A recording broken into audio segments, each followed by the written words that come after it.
Okay, that sounds like it's making no, nope.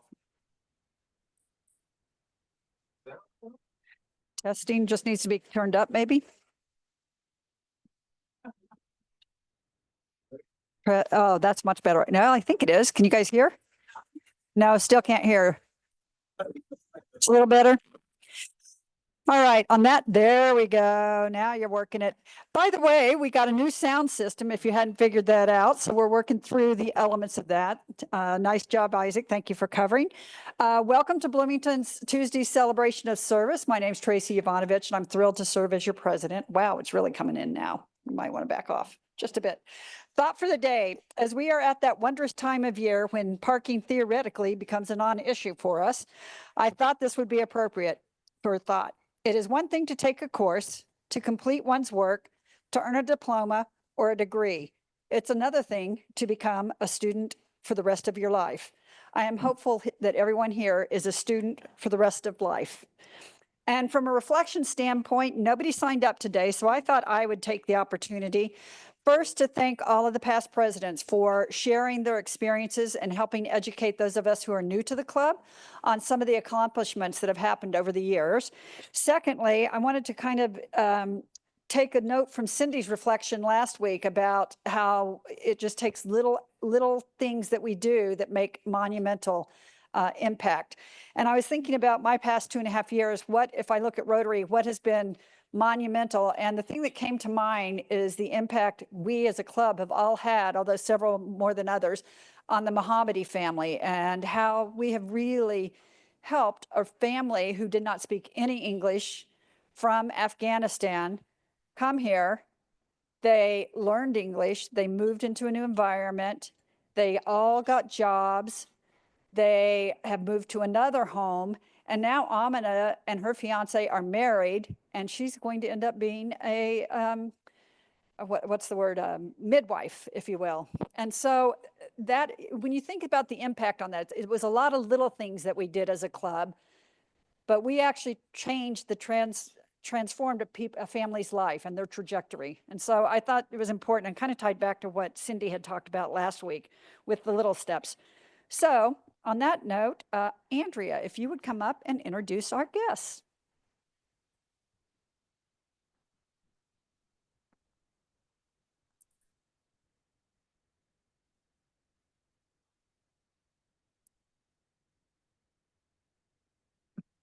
Yeah. There's a lot of guests today. We have Troy Phelps, a guest of Joyce Poling. We have Joe Habig, guest of Steve Bryant. We have June Wan of Rotaract. We have Yaya Cater of Rotaract. We have Anha Rahi of Rotaract. Dallas Evans, guest of Leslie at Wonder Lab. Baby Maisie Cochran, a guest of her mother. We have two more, Joanne Graham, Ivy Tech, and Tyler Nichols, who's not really a guest. He's returning as the reigning tech guy. He had too many classes, let's just say. Do we have any guests online? We do. We welcome Brianna Solola. Good, thanks. All right. No pressure, Steve, but a lot of people showing up to see the program, I'm saying. All right, with that, we have Joy Harder, happy birthday today, wherever you are. And then Judy Schroeder, happy birthday yesterday. And for anniversaries, we have none. Okay, so announcements. I have a few announcements, and I have to get all my props here. First of all, there is a lovely thank you note here from from Bloomington Rotary. Thank you so much for being a donor to Teachers Warehouse. It really helps out. Dollins Elementary, the nurse's office. Again, you never know who you're making positive impact on. And then we also received a lovely letter, which I will pass around, from the Refugee Support Network for the contribution that we do each quarter in honor of the programs. Lastly, for quick announcements, this Saturday, everyone should have received in the mail the coupon for the, it's the National Stamp Out Hunger Annual Food Drive. And this is the largest food drive in the country. Everybody, you know, I think all of you have seen, I think Hoosier Hills Food Bank was set back about $600,000, if I'm not mistaken, in funding cuts. This matters. So if you can, please put out a lot of food stuffs that can be taken. And I'll give this back to you, Liz. Alon asked that I announce living room conversations coming up. He said that the Bloomington Rotary Clubs, the Tuesday Sunrise and Hopefully North, are teaming up with Braver Angels and PACE. PACE is the Political Civic Engagement Center at IU, to organize a set of living room conversations on Saturday, the 24th of May. They will last 90 minutes and will include 6 to 8 people from various groups sharing their views on the theme of hope. We're hoping that a variety of people from different walks of life in the Bloomington area and the surrounding area will be available to participate. If you're interested to either participate in the discussion or host or moderate, please let Alon know. His email is abarker@iu.edu, and there'll be more information on that in the roundabout. And then a couple of more quick announcements. The district leadership team will be providing a free leadership training here at Ivy Tech on May 31st on creating vibrant clubs. And so anyone who's interested, that is a free opportunity to get some leadership training and to help learn more about how to make the clubs vibrant. There will be more about that as well in the roundabout. And then a special notification from the Cox-Deckard family. They had a little bit of excitement over the weekend as Lucy was sent to Riley Children's Hospital for an appendix removal. That seems to be in the air these days. According to Trent, the medical community was amazing in prioritizing Lucy as a human being with dignity and focused on her while bringing the anxious parents along. So they were very grateful for the kind and gentle effort for all of those people in the medical community. And with that, I think we're going to do Happy Dollars. Michael. And I'm going to start off by saying I got $10 for the July 4th parade that the Bloomington Monroe County Human Rights Commission is going to be marching in, and I need volunteers. Talk to me if you're interested. Hello, I have 5 happy dollars because my wife and I were able to spend 10 days with our babysitting our 3- and 5-year-old grandchildren while our son and his daughter, his wife were in Italy. I have 5 additional happy dollars because we're glad that we survived that experience. And finally, I have 5 more dollars because I'm delighted to have my old buddy Steve Bryant here to be our speaker. I have a handful of ones, and I hope I'm not jinxing myself, but the Cubs are in first place.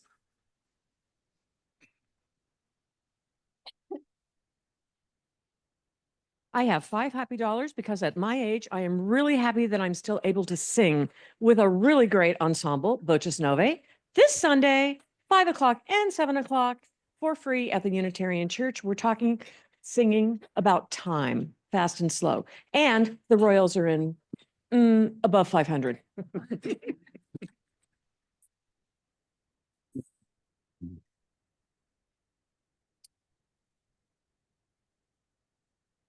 I have 2 $10 contributions for Happy Dollars for 2 achievements of my family.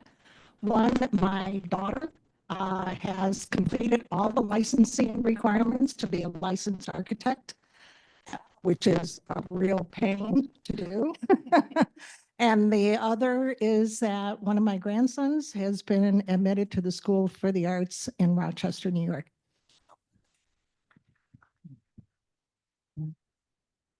I have 10 happy dollars to welcome Dallas Evans as the new executive director of Wonder Lab and continuing the legacy that's been going on for lots of hardworking years. And then I have 10 for the Rotary Scholarship Team and meeting the inspirational kids that receive scholarships. And it's very inspiring for these very smart kids that do way too much.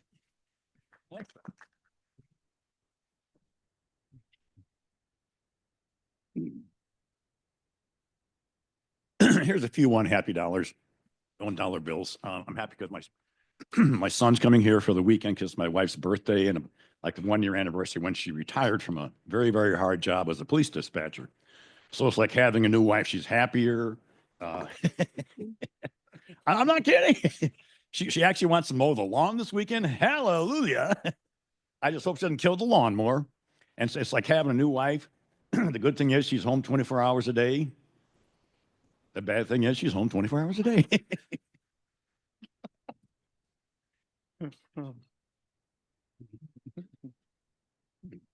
I would like to redouble what Tracy said about the amazing accomplishments of the Mohammadi family and the Rotary community here and the club of helping them get move forward.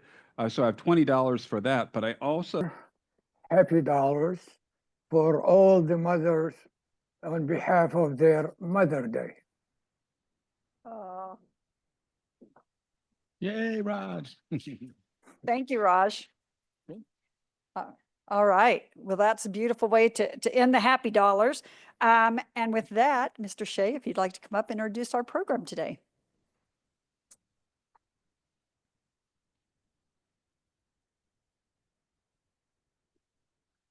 Hello again. I am delighted to introduce my old buddy, Steve Bryant. Back when I had a job, which has been a while now, we used to be in sort of similar circles, and I hadn't seen him in a while since I retired, which is actually going on 6 years now. Time flies. But when I emailed him to ask him if he would agree to be a speaker at one of our meetings, he got right back to me and said, "Jim, great to hear from you. That means you're still alive." Yes, I am.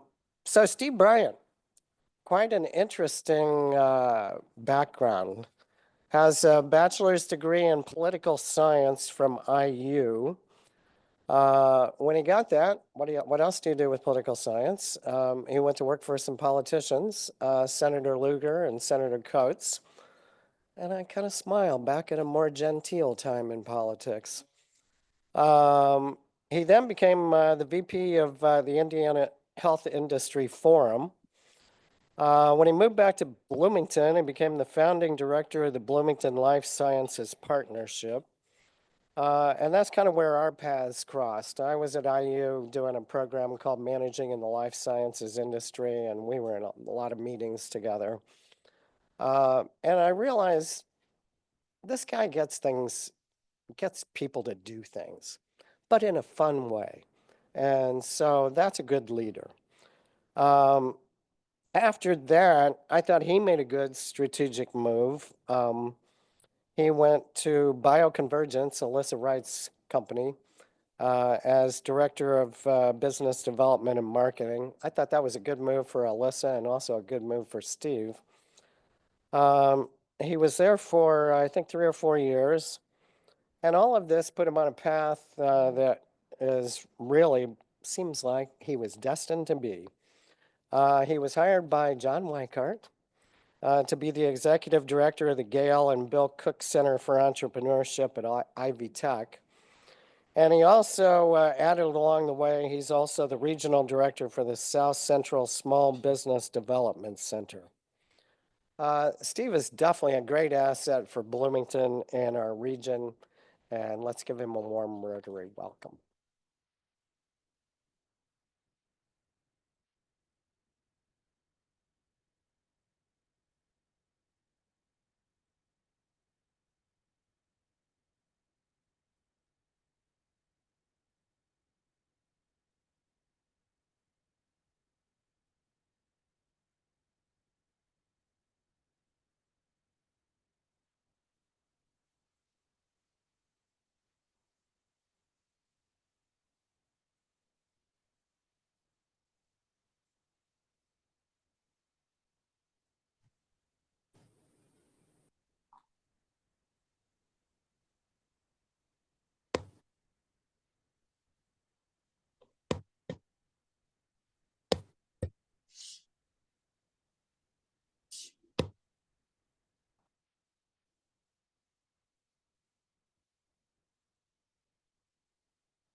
Lots of different ideas. Joyce Poling was part of that team. I think John Weikart was part of that team.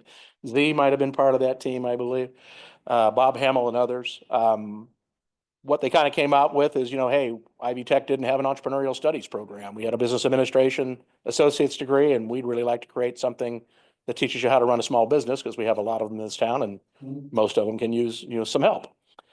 So we were founded on that principle, and the Fergusons were kind enough to give a birthday gift to Mr. Cook that year as a foundational donation to our Ivy Tech Foundation to get it going. And John asked me to come aboard because I had just left a fairly cushy job in economic development with good benefits and pay and retirement planning, and then decided to go with a startup company and take the pay cut and reduce the benefits and tell my wife that it'll be okay. We'll figure out how it goes.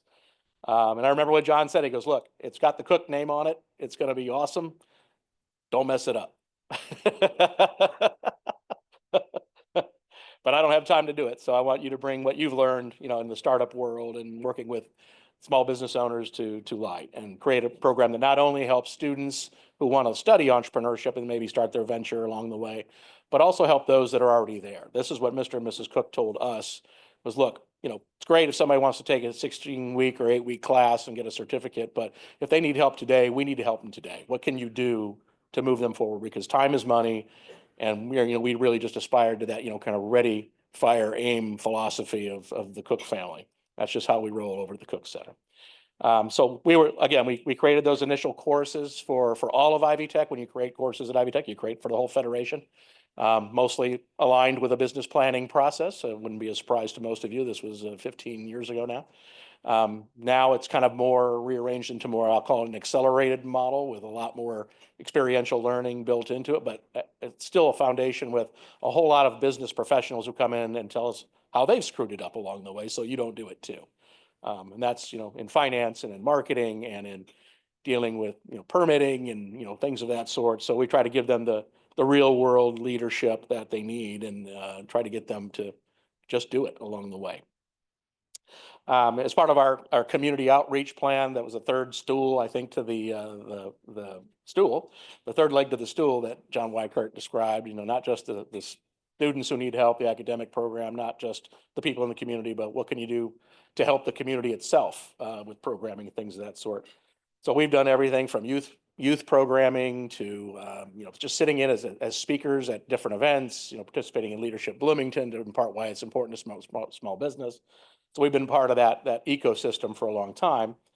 And in 2012, we were fortunate to get a grant from the Community Foundation and Tina Peterson and her team to create an ecosystem plan at the time. We didn't have one. We had organizations in Bloomington certainly trying to help small businesses, but we didn't have a Dimension Mill. We didn't have IU Innovates. We didn't have student clubs at the high school level and at the college level. Those were absent. We did have Bloomington Economic Development and the Chamber and the city and the county, IU, of course, with the Kelly School, the Johnson Center, and others.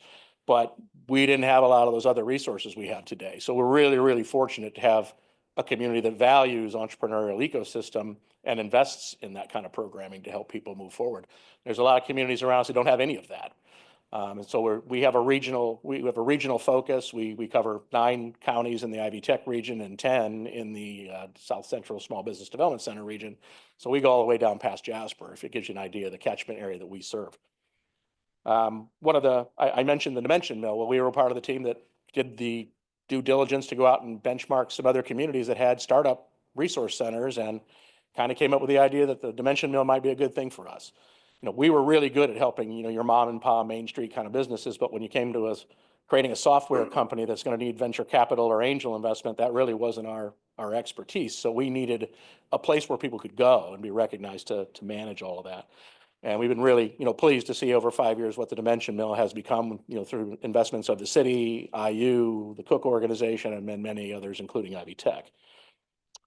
In 2015, we became the fiscal host of the South Central Small Business Development Center. If you know anything about Small Business Development Center network, every state has one. They're funded partially by the SBA and partially by state and local dollars.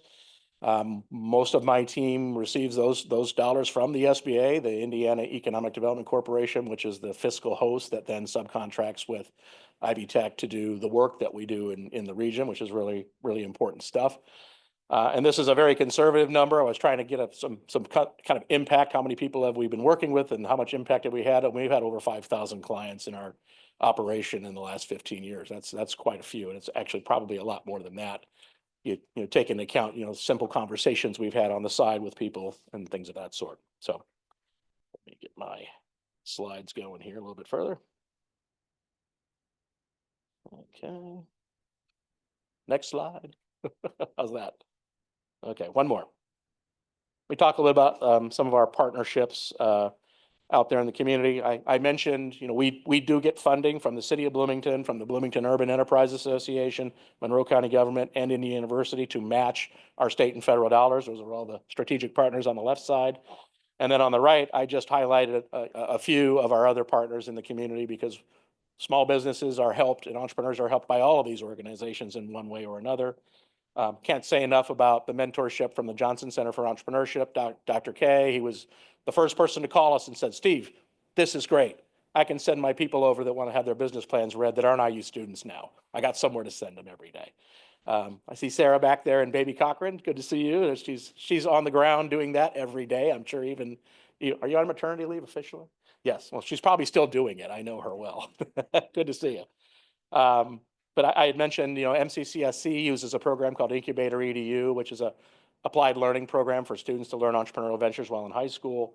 And there's, various clubs now pulled under the IU Innovates banner, which is, really pushing a lot of IU students to really consider doing businesses in our region, particularly innovation-driven businesses. Next slide. I'll talk a little bit about some of our student and client success because I could tell you all these great things we do, but let me tell you about the ones that are actually doing it because that's where the rubber meets the road. Next slide, please.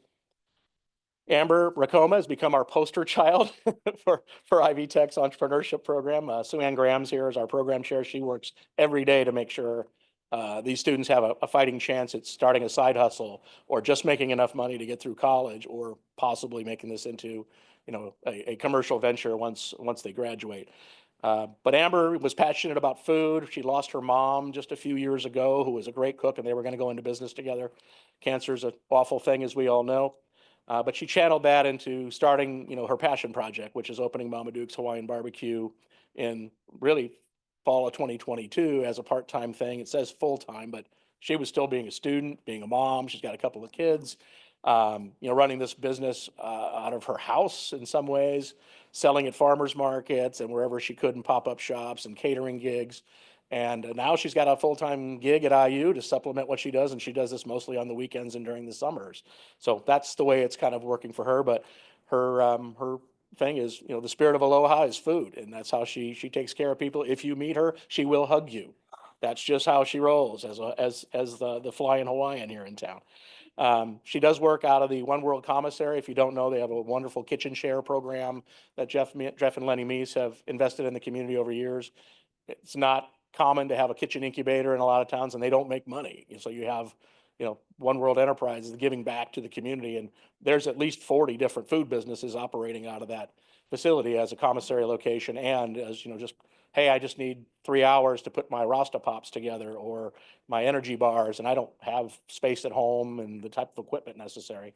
So as I'm trying to benchmark and start this up, on a bootstrap budget, this is a vital resource in the community. And Amber's been taking advantage of that. And I think she's on a billboard in town too. So she's really our poster child. Next slide, please. I could go on and on about a lot of different students, but this was our recent pitch competition we held a couple of weeks ago. We've called it the Duke It Out pitch competition for years, and Duke Energy has been a sponsor of ours for years.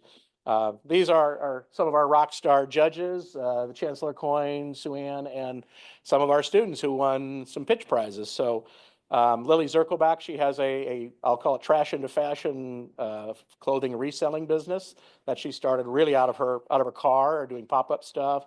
And her eventual goal is, once she gets her degree, is also to get a degree, but also to start, a bricks and mortar venture in the near future. She is from Pendleton initially. She's here in Bloomington, so she's spending time between the two. So she's really doing it. And I just happened to bring a bag of clothing, a bunch of old Cubs and IU stuff to her because that's the stuff that her clients love to sell. gave her 2 bags of clothing, and then I really wanted this nice, Cubs golf hat that somebody else had donated. She charged me $8.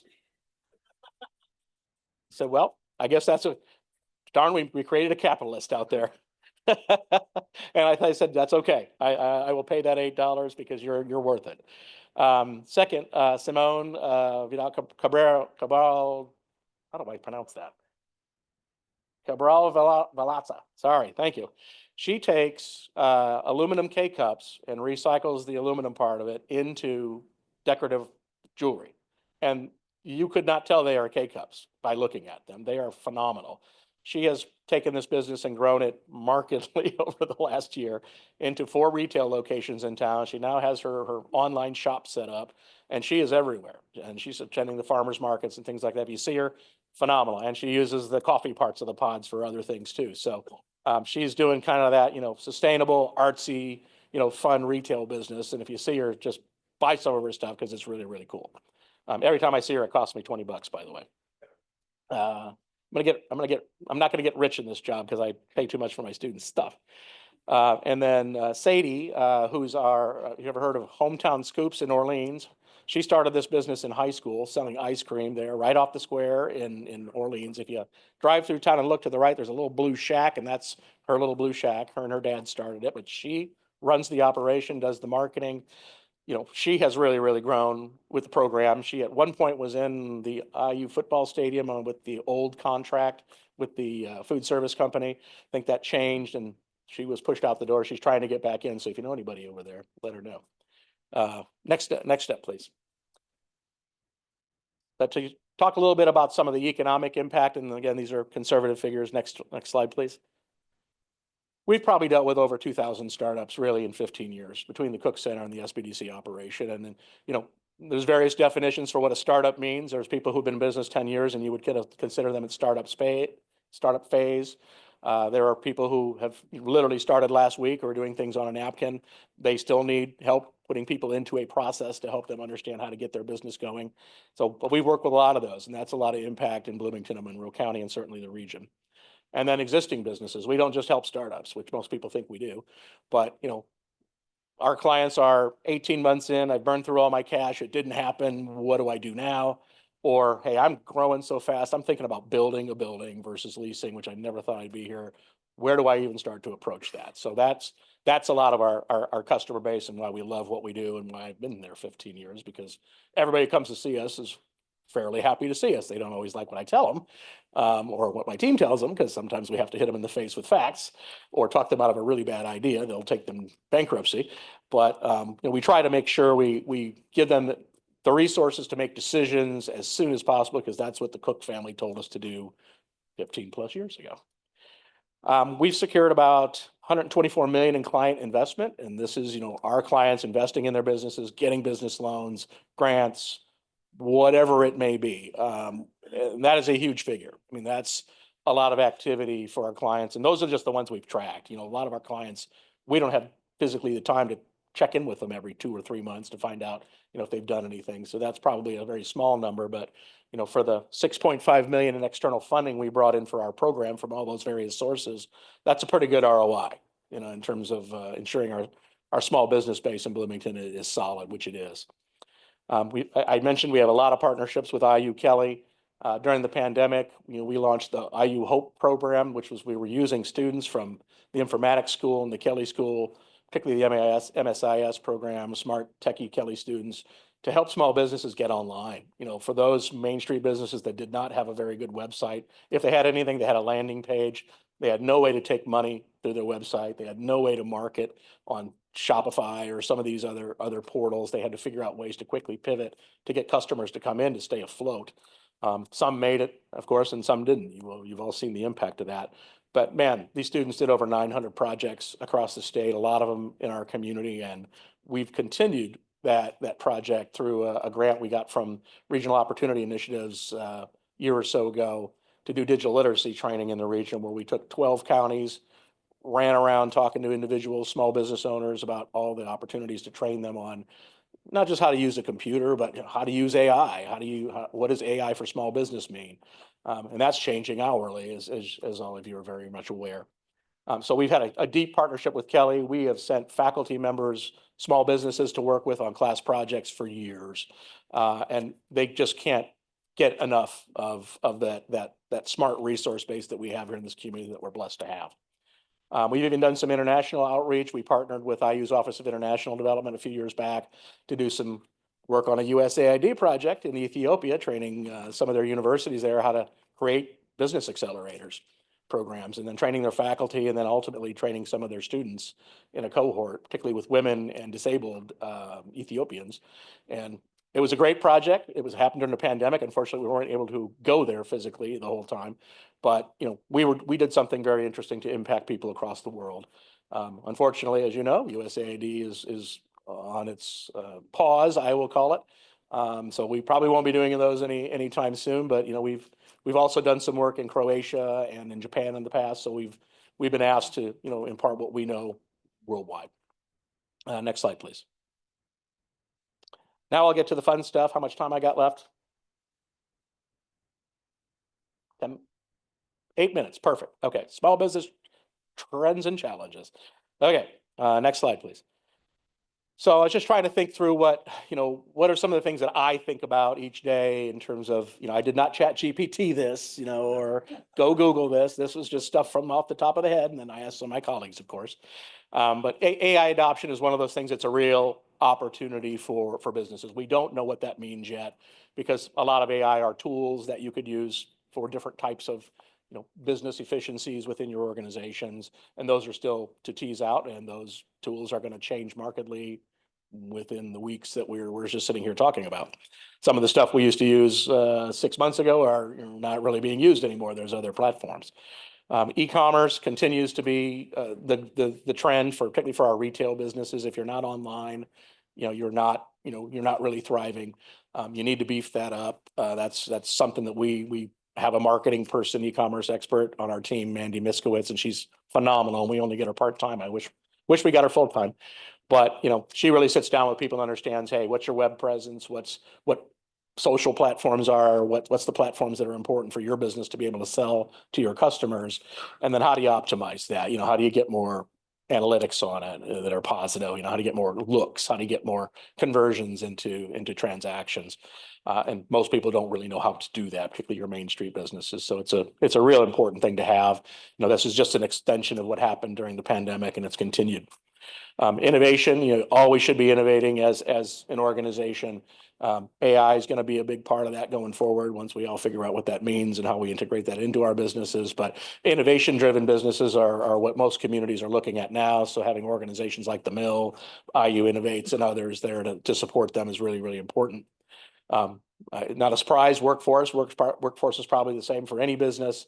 Got to find qualified people. You got to find smart young people to stick around here in Bloomington and the region to take these opportunities. And for a small business to get somebody with a lot more skills that came out of one of our educational institutions or came out of high school and just decided, hey, I want to work for a small business. I don't want to work for Cook, or I don't want to work for the federal government or whatever.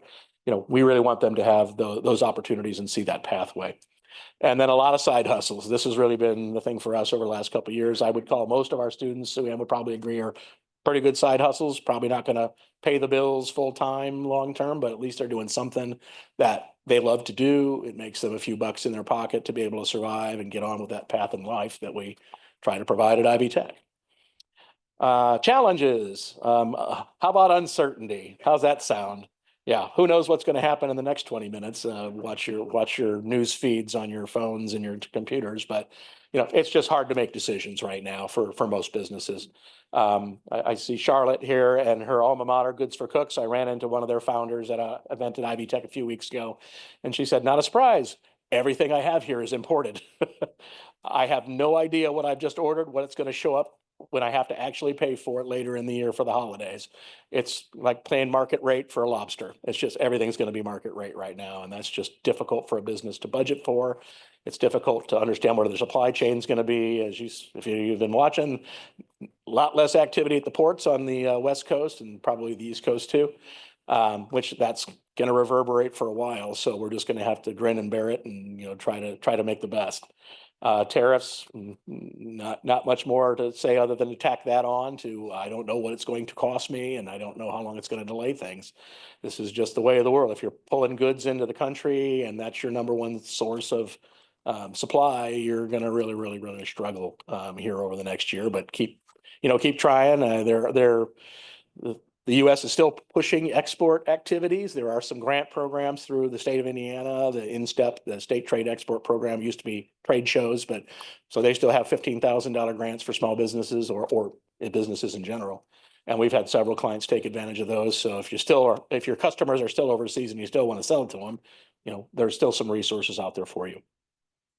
Policy impact, with federal and state changes recently, can argue whether those are good or bad, but it does impact the small businesses here. If there's a lot less consumer demand, my next one, if the consumer demand starts to wane because people are getting nervous and they're holding on to more of their dollars, they're not going to be spending that at your business like they were unless you're really got something that they need. We've just got to find ways to trudge through and, deal with the situation as we deal with it. Next slide. So here's my, it's not all gloom and doom slide. Resiliency. I mean, those of you who've been in business understand, hey, things happen. Sometimes the city has to close your street and do repairs for 6 months, and it's going to impact your customers getting in.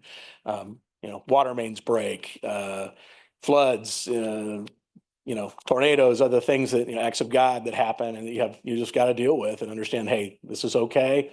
We'll make the best of it. We'll keep trudging on. Imagine, the different small businesses and people affected in North Carolina and California with the fires and the floods.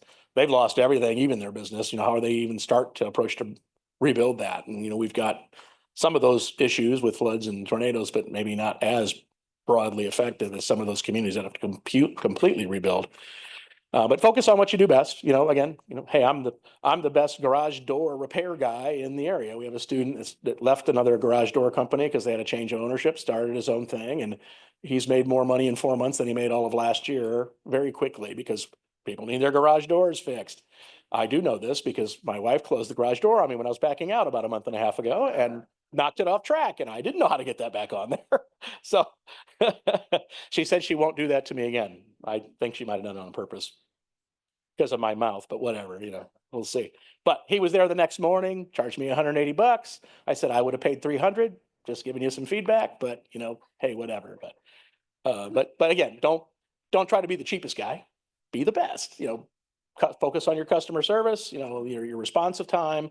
Do what the customer wants, and it'll go well for you. Customer is king. Don't forget about marketing. First thing people cut in their budgets is marketing. It's like, no, marketing's what you need more of.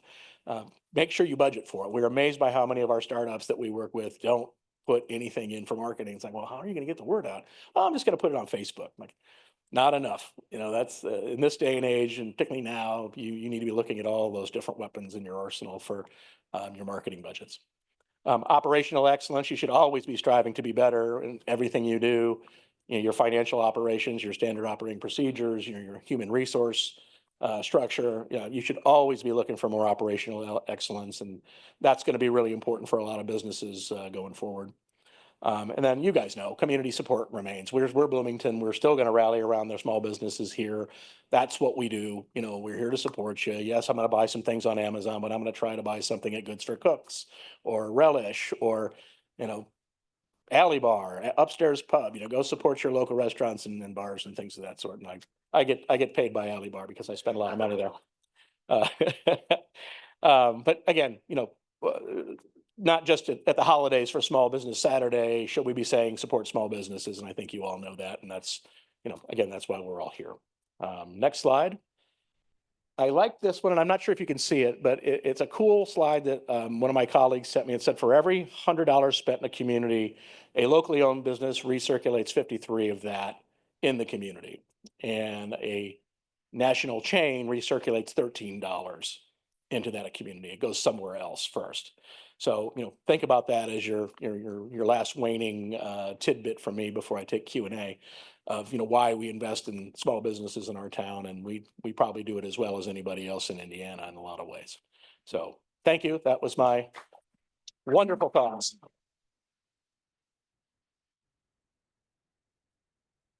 And I will take questions.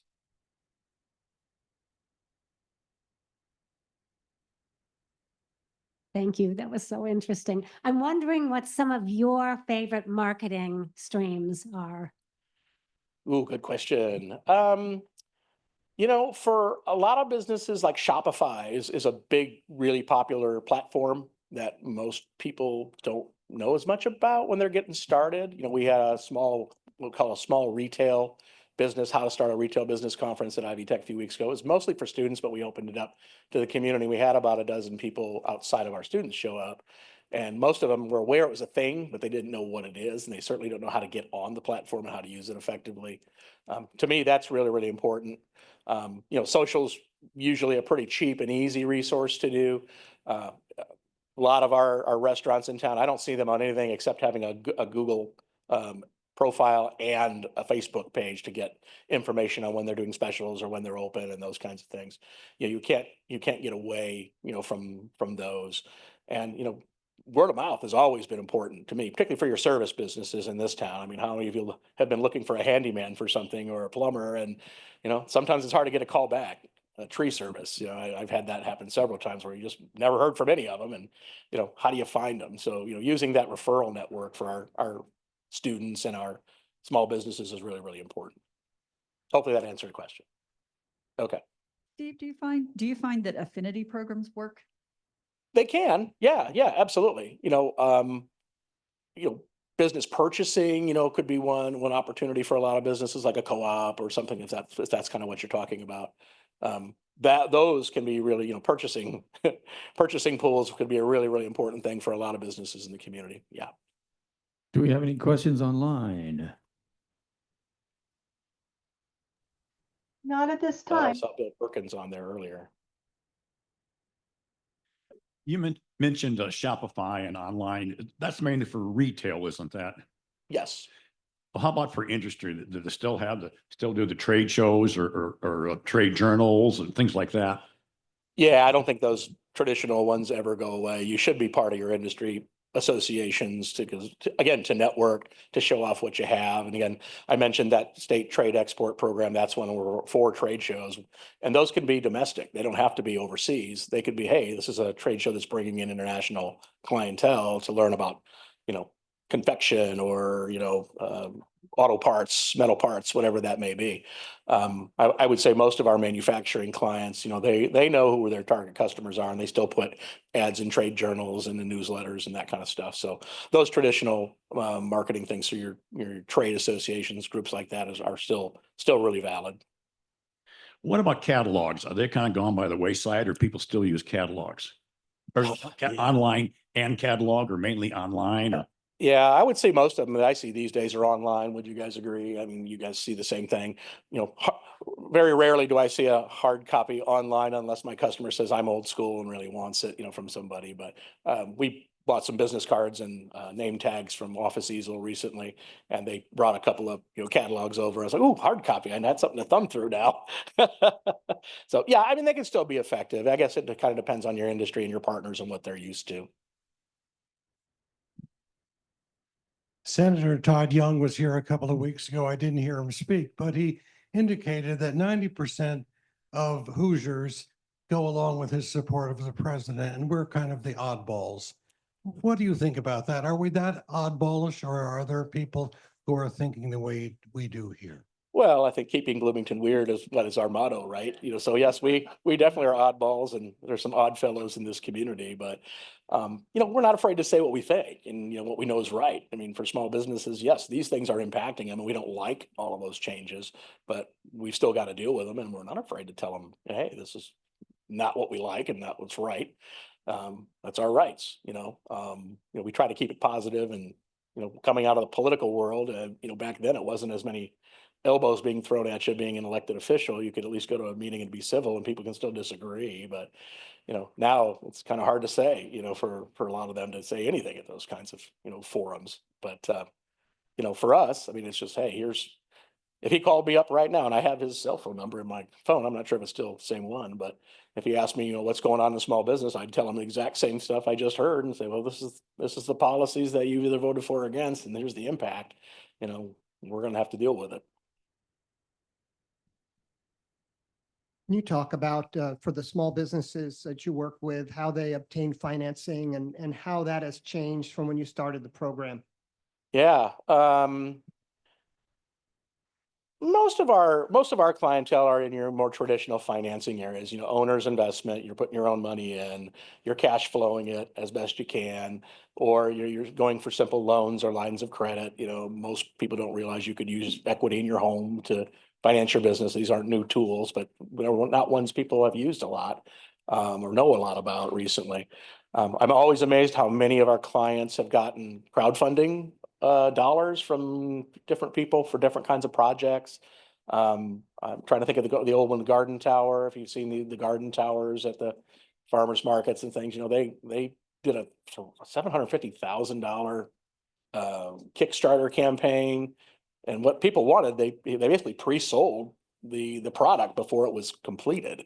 They had originally done one to get a tool and die funded to create the products, and nobody wanted to fund the tool and die, but they wanted the products. So they basically pre-sold them at $300 and raised $750,000. They're still operating today. There's a lot of competition in that market. I mean, you've seen them at, garden centers and hardware stores, but they're still operating, and that's, a good way to capitalize your business. Now that we have the mill and the flywheel fund and some angel funds here, certain businesses that probably couldn't get access to that kind of capital have gotten more of it. I'm not sure we have a home run billion-dollar company in town yet that you can show massive ROI on, but at least they're doing something in that realm, and there are investors that want to invest in small businesses. We are getting a lot of requests for business valuations, which we do because people are either looking to purchase something or they're trying to figure out what the value of what they have is, so they might sell it before they retire or hand it off to somebody else. So we're seeing a lot of that, and I think the demographics are, the boomers are retiring in whatever way they are, and they're trying to find ways to exit if the family doesn't want it. They've got to find some way of either just, we don't just want them closing the doors and selling the inventory, and then we have a bunch of stores on Main Street that are empty. We'd like to find ways to find younger people that, hey, I'd really like to own my own business, and what does that mean? And that's why programs like ours exist. And we try to create that connected capital network. So if there are grants out there, which there aren't a lot, I mean, we know of some of them that are very targeted. We try to tell our clients about those and help them through the process of evaluating them. But some of them are corporate foundations that are worldwide, and I don't know if there's a billion people going after $1 million, or are 40% of the people who are applying getting something. We just don't have insight of some of that stuff.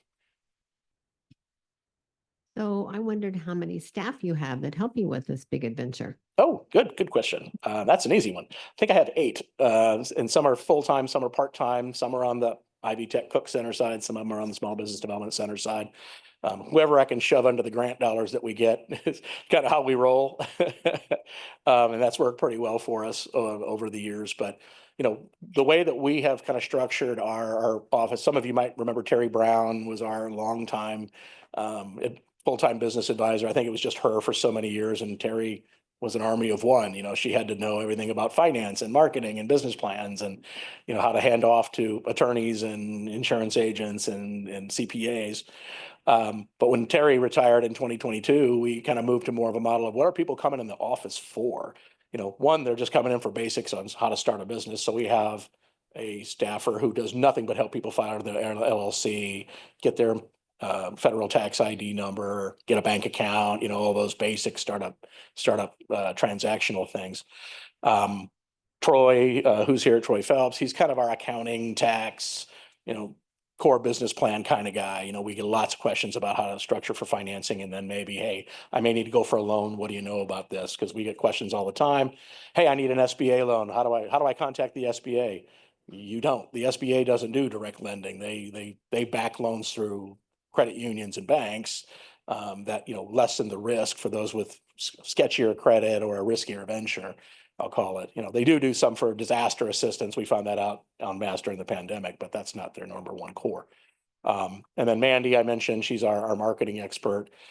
Heath Murray, he's kind of a generalist, but he also spent time working for a crane contractor, a couple crane contractors, small and large. So he knows a lot about government contracting, and being near Crane, we have a lot of clients that want to do business there. They're making metal parts or plastics, or they're in electronics, and they just want to find ways to connect into that ecosystem. So So we have some people who are some generalists. Joyce Polling's had, I don't know how many businesses that she's run, her and John over the years.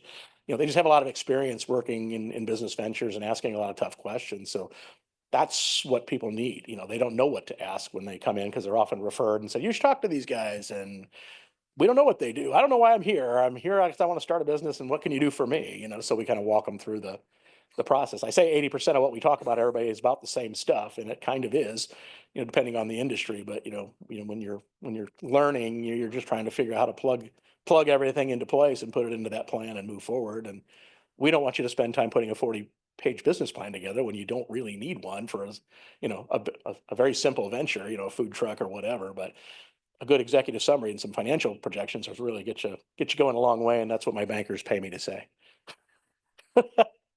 Thank you. Okay, so much.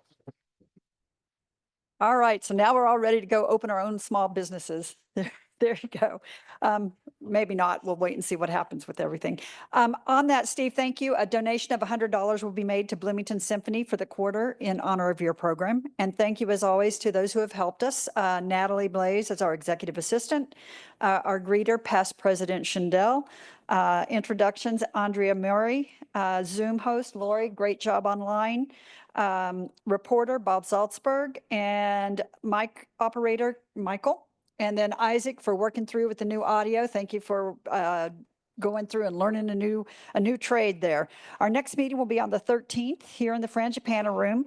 And our speaker will be Amy Osajima introducing our scholarship winners from Monroe County, which is always an exciting program and inspirational.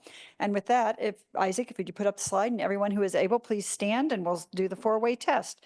Of the things we think, say, or do, first, is it the truth? Second, is it fair to all concerned? Third, will it build goodwill, better friendships? Fourth, will it be beneficial to all concerned? And fifth, is it fun?